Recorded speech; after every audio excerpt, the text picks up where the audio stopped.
Welcome to my channel. ఈరోజు మనం మీగడతో నెయ్యి ఎలా తయారు చేసుకోవాలో చూద్దాం. పాల మీద మీగడ, పెరుగు మీద మీగడ తీసుకొని స్టోర్ చేసుకోవాలండి. ఈ విధంగా తీసి స్టోర్ చేసుకోవాలి. ఇది నేను 10 రోజులు బట్టి తీసానండి.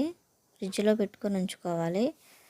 ఇది తీసుకున్న మీగడని మిక్సీ జార్లో వేసుకొని గ్లాస్ వాటర్ వేసుకొని మిక్సీ పట్టుకోవాలి. ఒక్కోసారి ఇలా వెన్న రాకుండా క్రీమ్లా వస్తుందండి. తర్వాత మళ్ళీ గ్లాస్ వాటర్ వేసుకొని మళ్ళీ గ్రైండ్ చేసుకోవాలి. అప్పుడు వెన్న వస్తుంది. ఈ విధంగా వచ్చిన వెన్నని చల్లని నీటిలో వేసుకోవాలి. నీళ్ళు ఎప్పుడు చల్లగా ఉండేలా చూసుకోవాలండి, లేదంటే వెన్న కరుగుద్ది. కూలింగ్ వాటర్ తీసుకున్నా పర్వాలేదు, ఐస్ క్యూబ్స్ వేసుకున్నా పర్వాలేదు.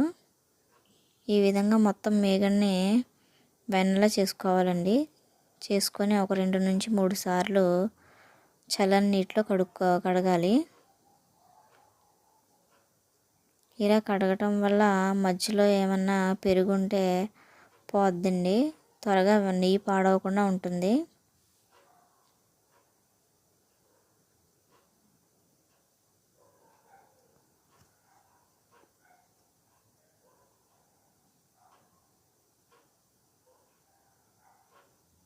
ఈ విధంగా కడిగి వేరే గిన్నెలో తీసుకోవాలండి. ఈ వాటర్ని పాడేసి మళ్ళీ కొత్త వాటర్ తీసుకొని మళ్ళీ కడగాలి.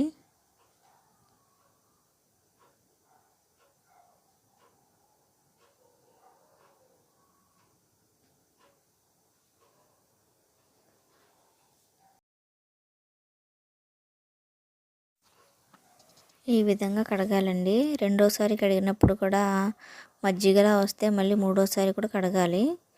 క్లియర్గా వచ్చినట్టయితే సరిపోతుందండి.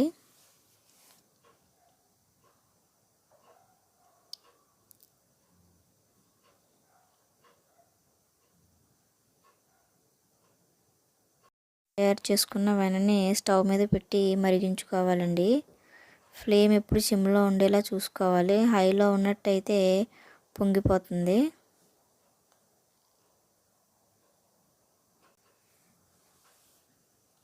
వెన్న కరగడానికి 10 నుంచి 15 నిమిషాలు పడుతుందండి.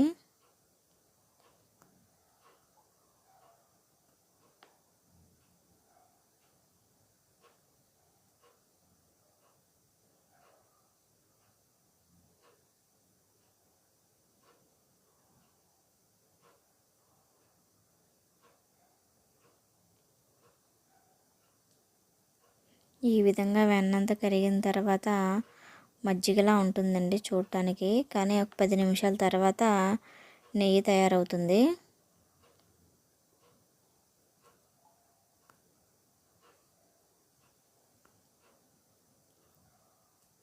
నెయ్యి తయారవడం స్టార్ట్ అవ్వాక చిటపట్లు ఆడుతూ ఉంటుందండి.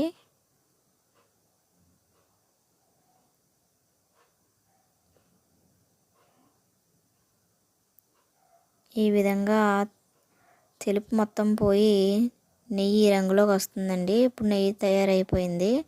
చిటపట్లన్న ఆగిపోయి నురగలా వస్తుందండి. అప్పుడు మనం గ్యాస్ ఆపేసుకోవాలి, లేదంటే పొంగిపోయి నెయ్యి అంతా ఉలికిపోద్ది. ఇది చల్లార్చుకొని వడకట్టేసుకొని ఉంచుకోవాలండి.